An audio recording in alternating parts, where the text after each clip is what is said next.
আগেই রাজ্য সরকারি কর্মচারীদের জন্য আরও 20% ডিএ জারি করা হলো বিজ্ঞপ্তি। 1 অক্টোবর থেকে আরও 20% ডিএ সরকারি কর্মীদের অ্যাকাউন্টে। বাজেটে ঘোষণা মতো আরও 20% ডিএ পাবেন রাজ্য সরকারি কর্মচারীরা। আগের সরকারের আমলে 18% ডিএ, নতুন সরকারের আমলে মিলবে আরও 20% ডিএ। সব মিলিয়ে মোট 38% ডিএ পাবেন রাজ্য সরকারি কর্মচারীরা।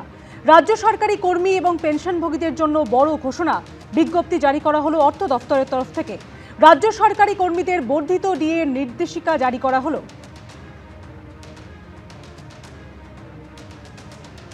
বর্তমান মুখ্যমন্ত্রী অক্টোবরে 20% ডিএ দেবে ঘোষণা আগেই করেছিল, আজকে অর্ডারটা বেরোলো।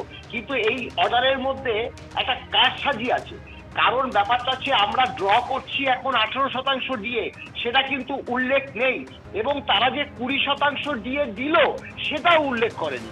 অর্থাৎ এখানে একটা চালাকি করেছে। আবার দেখুন, এই অর্ডারেই কিন্তু নিচের দিকে আছে যে পঞ্চম বেতন কমিশনে যারা ডিএ পেয়েছিল, এক্সিস্টিং রেট ছিল, সেখানে বলে দিয়েছে 171, সেটা 1 অক্টোবর 2026 থেকে হবে 223%। মানে এই সরকার 38% ডিএ দিচ্ছে 1 অক্টোবর থেকে, সেটাই বোঝাতে চাইছে। অর্থাৎ সাধারণ মানুষকে বিভ্রান্ত করতে চাইছে যে এই সরকার এসে 38% ডিএ 1 অক্টোবর 2026 থেকে দিতে চলেছে। শিক্ষক সরকারি কর্মচারীরা যেভাবে বঞ্চিত হয়েছেন, সেই বঞ্চনাটাকে নিরসন করতে গেলে এই ডিএটা জুলাই মাস থেকে দেওয়া উচিত ছিল, বা আমরা প্রত্যাশা করেছিলাম যে এটা জুলাই মাস থেকে অর্ডারটা বেরোবে। কিন্তু যেহেতু ঘোষণা হয়েছিল অক্টোবর মাস থেকে, তাই অক্টোবর মাস থেকে বের করেছে। তাও একটা কথা যে সরকার ঘোষণা করেছিল, তাও অর্ডারটা বের করেছে।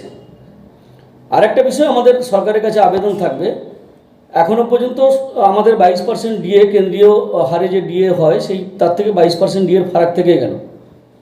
একসঙ্গে হয়তো এই ডিএটা দেওয়া সম্ভব নয়, কিন্তু আমরা প্রত্যাশা করব, সরকারের কাছে আবেদন রাখবো আগামী ডিসেম্বর মাসে এই 22% ডিএ মিটিয়ে দিয়ে তারপর 7th পে কমিশন লাগু করার কথা যেন সরকার চিন্তা ভাবনা করে। এটাই আমাদের সরকারের কাছে আবেদন। মঙ্গল মিলনে যখন ফের একবার কাছাকাছি এনসিপিআই এবং বিজেপি, তখন বৈঠকে অনুপস্থিত থেকে অস্বস্তি বাড়ালেন সংখ্যালঘু অধ্যুষিত মুর্শিদাবাদ জেলার এনসিপিআই এর 3 সাংসদ। তবে প্রধানমন্ত্রীর নেতৃত্বাধীন বৈঠকে না গেলেও দুপুরে বঙ্গভবনে মুখ্যমন্ত্রী শুভেন্দু অধিকারীর বৈঠকে হাজির ছিলেন মুর্শিদাবাদের 3 সাংসদ। আর এ নিয়ে চলছে রাজনৈতিক চাপানুতর। এনডিএতে আমরা থাকবো না, আমরা বিজেপিতেও যাব না। আমাদের মধ্যে 20 জনই আছে। ভাঙা গড়ার খেলার মধ্যেই পশ্চিমবঙ্গের রাজনীতি ঘিরে দিল্লিতে ফের নতুন চমক। उसमें बहुत नाराजगी है ये 20 एमपीज को। আমি কাল প্রধানমন্ত্রীর সঙ্গে দীর্ঘক্ষণ ছিলাম। সুদীপ একটা রাজনৈতিক জোচ্চোর। মঙ্গল মিলনে যখন ফের একবার কাছাকাছি এনসিপিআই এবং বিজেপি, তখন বৈঠকে অনুপস্থিত থেকে অস্বস্তি বাড়ালেন সংখ্যালঘু অধ্যুষিত মুর্শিদাবাদ জেলার এনসিপিআই এর 3 সাংসদ। মুর্শিদাবাদের সাংসদ আবু তাহির খান, জঙ্গিপুরের সাংসদ খলিলুর রহমান ও বহরমপুরের সাংসদ ইউসুফ পাঠান। এনডিএতে আমরা থাকবো না, আমরা বিজেপিতেও যাব না। আমাদের বিভিন্ন কাজকর্ম নিয়ে, বিভিন্ন এলাকার উন্নয়ন নিয়ে আমরা কোনোভাবেই কোনো মতেই বিজেপিও করবো না, এনডিও করবো না। এনডিএ রাজ্য মিটিং ছিল, আমরা যাইনি। 3 জন সাংসদই আমরা যাইনি। এনসিআই সাংসদ আবু তাহির যখন এই কথা বলছেন, তখন আরেক এনসিপিআই সাংসদ রচনা বন্দ্যোপাধ্যায়ের মুখে শোনা গেল অন্য কথা। We are supporters of NDA, so naturally we are part of NDA. তবে প্রধানমন্ত্রীর নেতৃত্বাধীন বৈঠকে না গেলেও দুপুরে বঙ্গভবনে মুখ্যমন্ত্রী শুভেন্দু অধিকারীর বৈঠকে হাজির ছিলেন মুর্শিদাবাদের 3 সাংসদও। आप पता कर लीजिए, काउंट कर लीजिए ना, वो थोड़ा पिक्चर लोग उठाया ना डालेगा, काउंट कर लेना 1 2 3 4 5 करके देखते रहिए। ये तो पहले झांकी है, अभी बहुत कुछ बाकी है। পুলিশকে দিকেই তো আজকে ভয় দেখাচ্ছে, এমএলএদের ভয় দেখাচ্ছে, এমপিদের পরিবারকে ভয় দেখাচ্ছে। কোথাও কোথাও আমি শুনেছি, হয় বিজেপি যা বলবে সেই দলে চলুন, তা নাহলে জেলে চলুন। তাহলে কি আরো ভাঙাভাঙির খেলা চলবে? পুলিশটা সরিয়ে নিন না, 17 জন এমপি আর এনসিপিআই নাম করবে না। 24 ঘন্টার নোটিশে ওদের এমএলএদের মধ্যে থেকে 56 জন থেকে 58 জনকে নিয়ে এখানে আমরা মিছিল করব। আমি মনে করি যে যাদের ব্যাপারে কুণাল বলেছে তাদের এক্ষুনি ডিফর্মেশন করা উচিত, মানহানি করা উচিত। এরই মধ্যে কটাক্ষ ছুড়ে দিয়েছে কংগ্রেস। আমরা তো আগেই বলেছিলাম, যা বিজেপি তাই তৃণমূল, সেটাই তো বাস্তবে আমরা দেখতে পাচ্ছি। সব মিলিয়ে তরজা চরমে। বিজেন্দ্র সিংহ, আশাবুল হোসেন ও উজ্জ্বল মুখোপাধ্যায়ের রিপোর্ট, এবিপি আনন্দ। প্রথমে প্রধানমন্ত্রীর উপস্থিতিতে এনডিএর বৈঠক, তারপরে মুখ্যমন্ত্রীর সঙ্গে বৈঠক বঙ্গভবনে। মঙ্গলবার যখন এনসিপিআই সাংসদরা একাধিক বৈঠকে যোগ দিলেন, তখন বিজেপির প্রাক্তন রাজ্য সভাপতির গলায় শোনা গেল সমালোচনার সুর। বললেন তৃণমূলের একমাত্র মতাদর্শ টাকা খাবলানো, আর সেই সুযোগ আর না থাকায় বিজেপিতে ঢোকার চেষ্টা করছেন। আমি কাল প্রধানমন্ত্রীর সঙ্গে দীর্ঘক্ষণ ছিলাম, তখন আমি শুভেন্দুর কথা বলেছি যে আপনার মুখ্যমন্ত্রী হিসেবেও যা কাজ করছে সেটার কোনো তুলনা নেই। এদের বিজেপিতে নেওয়া উচিত নয় বলছেন, আদর্শগত নেওয়া উচিত নয়, কখনোই নেওয়া উচিত নয়। সুদীপ বন্দ্যোপাধ্যায় নরেন্দ্র মোদীর সঙ্গে বৈঠক করছেন। এনডিএর বৈঠকে নরেন্দ্র মোদীর সঙ্গে এক সারিতে বসছেন। মুখ্যমন্ত্রী শুভেন্দু অধিকারীর সঙ্গে বৈঠক করছেন এনসিপিআই সাংসদরা। বিদ্রোহী তৃণমূল সাংসদদের সঙ্গে বিজেপি নেতৃত্বের কার্যত মিলে সুর মেরা তুমহারা। আমরা প্রথম থেকে একই কথাই বলে আসছি যে মুখ্যমন্ত্রী সাংসদদের সঙ্গে বসবেন তাদের এলাকার সমস্যাবলী নিয়ে জানতে। কিন্তু এই প্রেক্ষাপটে তৃণমূলের বিদ্রোহী সাংসদদের সম্পর্কে বিজেপির অন্দর থেকেই উঠে আসছে সমালোচনার সুর, ক্ষোভ, ব্যঙ্গ, কটাক্ষ।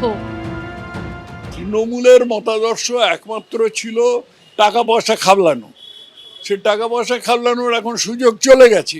এই পরিপ্রেক্ষিতে তারা এখন এনসিপিতে ঢুকেছে, এনসিপিতে ঢুকে বিজেপিতে ঢুকবার চেষ্টা করছে একেবারে নেহাতি স্বার্থে। আমার ব্যক্তিগত মত হচ্ছে যতদিন এদের বাইরে রাখা যায় ততই ভালো। আর ওরা এনসিপিতে থেকে যা করছেন তাদের ইচ্ছে। তথাগত রায় বিজেপির প্রাক্তন রাজ্য সভাপতি, প্রাক্তন রাজ্যপাল, এখনো বিজেপির শীর্ষ নেতাদের সঙ্গে এক মঞ্চে দেখা যায় তাকে। সেই তার গলাতেই বিদ্রোহী তৃণমূল সাংসদদের নিয়ে ক্ষোভের সুর। আদর্শগত দিক থেকে তো এদের সঙ্গে বিজেপির কোনো নৈকট্য থাকতে পারে না, কোনো নৈকট্য থাকতে পারে না। এখন সেটা সম্বন্ধে কেন্দ্রীয় নেতৃত্ব অন্যভাবে কি বাধ্যবাধকতা দেখবেন, কি সিদ্ধান্ত নেবেন সেটা আমি জানি না, কিন্তু আমার ব্যক্তিগত মত হচ্ছে যতদিন এদের বাইরে রাখা যায় ততই ভালো। লোকসভায় এনসিপিআই এর মুখ্য সচেতক কাকুলি ঘোষ দস্তিদার এবং আরেক সাংসদ সায়নী ঘোষকে নিয়েও ইঙ্গিতপূর্ণ মন্তব্য করেন তথাগত রায়। সায়নী ঘোষ, তার নামে আমি কলকাতা পুলিশের রবীন্দ্র সরোবর থানায় একটা নালিশ করেছিলাম। সেই নালিশের কি গতি হয়েছে আমি জানি না, কিন্তু তারপরেই দেখলাম সায়নী ঘোষ এমপি হয়ে গেল। আমাদের দল থেকে নিশ্চয়ই নয়, তৃণমূল থেকে হয়েছিল। কাকলি ঘোষ খুব ভালো রান্না করেন, এটুকু আমি বলতে পারি। যদিও এই নিয়ে এই দুই এনসিপিআই সাংসদের কোনো প্রতিক্রিয়া এখনো মেলেনি। কৃষ্ণেন্দু অধিকারী, বিজেন্দ্র সিংহ ও আশাবুল হোসেনের রিপোর্ট, এবিপি আনন্দ। এনসিপিআই সাংসদরা দিল্লিতে প্রধানমন্ত্রী থেকে মুখ্যমন্ত্রী সবার সঙ্গে দফায় দফায় বৈঠক করছেন, কিন্তু এই বৈঠককে কি আদৌ গুরুত্ব দিচ্ছেন পশ্চিমবঙ্গ বিজেপির আদি নেতা কিংবা মন্ত্রীরা? অগ্নিমিত্রা পাল বলছেন, কে ঢুকছে, কে বেরোচ্ছে, কে বৈঠক করছে এসবে তিনি আগ্রহী নন। দিলীপ ঘোষ আবার বলছেন, যার ভূত নেই তার আবার ভবিষ্যৎ কি? সোমবার থেকে মঙ্গলবার এই তিনটে ছবিই বলে দিচ্ছে বিদ্রোহী তৃণমূল সাংসদদের সঙ্গে বিজেপির সম্পর্ক এখন গাঢ়। The meeting was very good and fruitful. দেখুন, আমরা অনেক দিন ধরে অপেক্ষায় ছিলাম যে আমরা অনারেবল সিএম এর সাথে একটু বসবো। আমি কালকে প্রধানমন্ত্রীর সঙ্গে প্রায় 40 মিনিট ছিলাম, রাত্রিরে সন্ধ্যে 6:30 থেকে 7:10 পর্যন্ত। নরেন্দ্র মোদী থেকে শুভেন্দু অধিকারী, তৃণমূলের বিদ্রোহী সাংসদরা তাদের সঙ্গে সাক্ষাৎ বৈঠকে উচ্ছ্বসিত, বেজায় খুশি। কিন্তু এনসিপিআই সাংসদরা দিল্লিতে প্রধানমন্ত্রী থেকে মুখ্যমন্ত্রী সবার সঙ্গে দফায় দফায় বৈঠক করলেও এই বৈঠককে কি আদৌ গুরুত্ব দিচ্ছেন পশ্চিমবঙ্গ বিজেপির আদি নেতা কিংবা মন্ত্রীরা? আমি সত্যি বলতে কি আমি খুব একটা ইন্টারেস্টেড নয়, মানে কে ঢুকছে, কে বেরোচ্ছে, কে যাচ্ছে, কে বৈঠক করছে, কে কোথায় যাচ্ছে, কে অন্য দলে যাবে, কে আরেকটা দল ক্রিয়েট করবে, কে আবার নতুন একটা লোগো ডিজাইন করছে। Really we don't have time. যার ভূত নাই তার ভবিষ্যৎ কি? এইসব বৈঠক মিটিং রাজনীতি চলতেই থাকে। রেজাল্ট দেখুন কি হয়, এগুলো রোজ পাল্টাবে, কে কার সঙ্গে আছে কার সঙ্গে নাই। গত লোকসভা ভোট কিংবা বিধানসভা ভোটেও যারা ছিলেন যুযুধান পক্ষ, একে অপরের রাজনৈতিক শত্রু, আজ তারা হঠাৎই বন্ধু। বৈঠক করছেন, প্রশংসা করছেন, আচমকাই শত্রু থেকে মিত্র হয়ে গেছেন।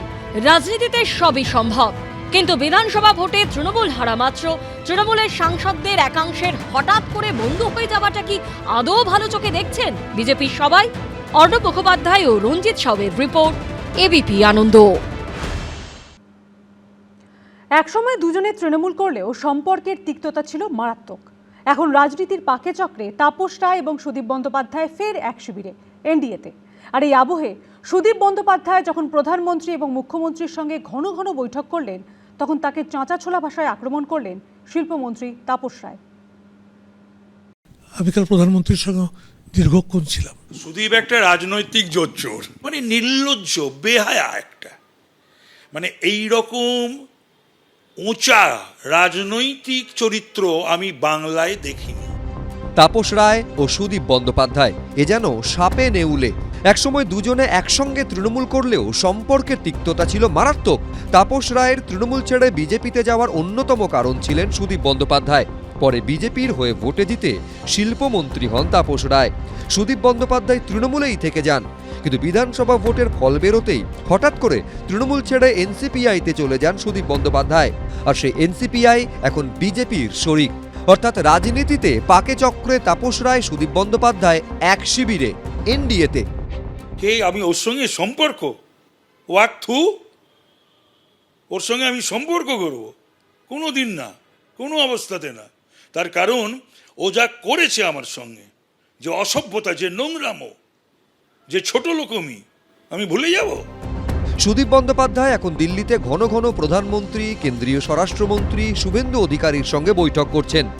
উনি কথা প্রসঙ্গে বললেন, আমরা তো সেন্ট্রালের সহযোগিতা সেইভাবে আগে সরকারকে দিতে পারিনি, সেই দুঃখ আমাদের মধ্যে আছে, কিন্তু এবার তো তাতে কোনো বাধা নেই। আমার এটা দেখে ভালো লাগছে যে আমার নেতা, আমার প্রধানমন্ত্রী, আমার স্বরাষ্ট্রমন্ত্রী, আমার মুখ্যমন্ত্রী, এদের পেছনে 80 বছর বয়সে এত রাজনৈতিক লোভ, পদ না ছেড়ে, মানে এমপি না ছেড়ে ঘুরঘুর করছে, ঘুরঘুর করছে। আবার এটা গাবিয়ে আবার বলে এতক্ষণ গাবিয়ে বলে, মানে নির্লজ্জ, বেহায়া একটা। আমি এইটাতে খুশি যে তৃণমূলটা ভেঙে চুরমুর হচ্ছে, এটাতে আমি খুব খুশি। আর মমতা ব্যানার্জির এইটাই প্রাপ্য ছিল। অর্থাৎ শরিকি লড়াই এখন তুঙ্গে। কৃষ্ণেন্দু অধিকারী, এবিপি আনন্দ। মঙ্গলবার এনডিএর বৈঠকে অংশ নিলেন তৃণমূলের বিদ্রোহী এনসিপিআই সাংসদরা। দিল্লি গিয়ে তাদের সঙ্গে বৈঠক করলেন মুখ্যমন্ত্রী শুভেন্দু অধিকারী। পর্যবেক্ষকদের মতে এর নেপথ্যে রয়েছে মোদী সরকারের 2/3 কাছাকাছি পৌঁছে যাওয়ার কৌশল, যেটা না থাকার কারণেই এর আগে আসন না বাড়িয়েই মহিলা সংরক্ষণ বিল পাশ করাতে ব্যর্থ হয়েছিল তারা। We are supporters of NDA, so naturally we are part of NDA. The meeting was very good and fruitful, and he's promised us that all member of parliaments, whoever have joined the NCPI and the NDA alike. মঙ্গলবার সকালে এনডিএর বৈঠকে অংশ নিলেন তৃণমূলের বিদ্রোহী এনসিপিআই সাংসদরা। দুপুরে দিল্লি গিয়ে তাদের সঙ্গে বৈঠক করলেন মুখ্যমন্ত্রী শুভেন্দু অধিকারী। मुख्यमंत्री से कुछ गुंजाइश था, वो सुन लिया मैंने। তৃণমূলের বিদ্রোহী 20 জন সাংসদের এনসিপিআইতে মিশে যাওয়া, এনডিএতে যোগ দেওয়া, ঘন ঘন তাদের সঙ্গে কিংবা তাদের লোকসভার দলনেতার সঙ্গে প্রধানমন্ত্রী, মুখ্যমন্ত্রীর বৈঠক, এসবের নেপথ্যে মূলত রয়েছে মোদী সরকারের 2/3 আরেকটু কাছাকাছি পৌঁছে যাওয়ার কৌশল, যেটা না থাকার কারণেই এর আগে আসন বাড়িয়ে মহিলা সংরক্ষণ বিল পাশ করাতে ব্যর্থ হয়েছিল মোদী সরকার। আগামী দিনে আসন বাড়িয়ে মহিলা সংরক্ষণ, এক দেশ এক ভোটের মতো সংবিধান সংশোধনী বিল পাশ করানো মোদী সরকারের লক্ষ্য, কিন্তু তার জন্য চাই 2/3 আসন। 543 আসনের লোকসভার 2/3 আসন মানে 362। বর্তমানে এনডিএর সাংসদ সংখ্যা 292। এনসিপিআই এর 20 জন সাংসদ এনডিএতে মিশলে সংখ্যাটা বেড়ে হবে 312। পর্যবেক্ষকদের মতে সেই কারণেই এনডিএর তরফে এনসিআইকে কাছে রাখার এই চেষ্টা। তাদের বিল পাশ করানোটা খুব গুরুত্বপূর্ণ। বিভিন্ন গুরুত্বপূর্ণ বিল রয়েছে, এই বিলগুলোর জন্য যে নাম্বার 2/3 এইটা খুবই গুরুত্বপূর্ণ। ফলে রাজনৈতিক কৌশল নিচ্ছে, ফলে শুধুমাত্র পাটিগণিতের হিসাব এবং রাজনৈতিকভাবে যেই পাটিগণিতের হিসাবটা কোন কৌশলে তারা নিয়ে আসবে, এইটার জন্যই বিভিন্ন দলের সাংসদদের তারা নিজেদের কাছে নিজেদের বলয়ে আনার চেষ্টা করছে। ইতিমধ্যে ইন্ডি জোটের থেকে দূরত্ব বাড়িয়েছে এমকে স্ট্যালিনের ডিএমকে। তারা এবার এনডিএর দিকে পা বাড়াবে কিনা তা নিয়ে জল্পনা চলছে। লোকসভায় ডিএমকে সাংসদ সংখ্যা 22 জন। শরদ পাওয়ারের এনসিপিও এনডিএতে সামিল হতে পারে বলে জল্পনা চলছে। লোকসভায় তাদের 1 জন সাংসদ রয়েছে। এই দলগুলো এনডিএর সঙ্গে জুড়লে তারা লোকসভায় 2/3 আরও কাছাকাছি চলে যাবে। অন্যদিকে রাজ্যসভায় 2/3 সংখ্যাগরিষ্ঠতার জন্য প্রয়োজনীয় সংখ্যা 163। রাঘব চাড্ডা সহ আম আদমি পার্টির 7 জন সাংসদ এবং তৃণমূল ত্যাগী 3 জন সাংসদ বিজেপিতে যোগ দেওয়ার পর রাজ্যসভায় তাদের সংখ্যা 154-তে পৌঁছে গেছে। বিশ্বাসঘাতকদের কোলে বসিয়ে বিল পাসের জন্য সাংসদের সংখ্যা বাড়ানোর চেষ্টা করছে বিজেপি। এটা বিজেপির একটা দৈন্যতা এবং এখানে কিছু বেঈমান গদ্দার যারা তৃণমূলের প্রার্থী হয়ে, মমতাদির প্রার্থী হয়ে অ্যান্টি বিজেপি মানুষের ভোট পেয়ে দিল্লি গেছে, আর গিয়ে তারা নরেন্দ্র মোদী তাঁর সমর্থনে বসছে। এই বৈপরীত্যটাই তো বিশ্বাসঘাতকতা। ভারতের বুকে হর্স ট্রেডিং শব্দ কারা এনেছিল? কারা এইসব কেনাবেচা শুরু করেছিল? যে 15 বছর ধরে একটা যদি আসন কোথাও থাকতো সেটাকে কিভাবে নিয়ে নেওয়া হতো? বৃহত্তর রাজনীতির স্বার্থে দেশ বাঁচাতে কে কোথায় কি করছেন সেই নিয়ে অনেক রকম মতবাদ থাকতে পারে, কিন্তু তা বলে ওই কি ঘোষবাবু, কুণালবাবু কিছু বলবেন আর সেটা মানুষ মন দিয়ে শুনবে, সেটা নেই। এর আগে উদ্ধব ঠাকরের শিবসেনার লোকসভার 6 জন সাংসদ বিজেপির শরিক একনাথ শিন্ডের শিবসেনায় যোগ দেন। 6 সাংসদের শিন্ডে সেনায় যোগের সিদ্ধান্তে অনুমোদন দেন লোকসভার স্পিকার ওম বিড়লা। এর ফলে সংবিধানের 10ম তফসিলে দলত্যাগ বিরোধী আইনের অপব্যবহার হয়েছে বলে মামলা দায়ের হয়েছে সুপ্রিম কোর্টে। এখনও সেই মামলার ফয়সালা হয়নি। আজকে ভূপেন যাদব যখন ঘরে আসে তাকে আমার প্রথম প্রশ্ন ছিল যে এই স্বীকৃতি কবে হচ্ছে। উনি বলছেন যে জোড়া ফুলটা আগে কে পেয়ে যাক সেটা ঠিক হয়ে যাবে, ভেরি সুন, একটা মিনিমাম সময় আর লাগবে, কিন্তু এইটা নির্ধারণ হয়ে গেলে বাকি সব সমস্যা খুব দ্রুত সমাধান হয়ে যাবে। উনি অল্প কথা বলেন কিন্তু পজিটিভ কথা বলেন, আমার যা মনে হলো। শেষ অবধি মোদী সরকার কিভাবে কোন কৌশলে 2/3 সমর্থন জোগাড় করে তাদের প্রয়োজনীয় সংবিধান সংশোধনী বিলগুলি পাশ করায় সেটাই দেখার। বিজেন্দ্র সিংহ, আশাবুল হোসেন, দীপক ঘোষ, এবিপি আনন্দ।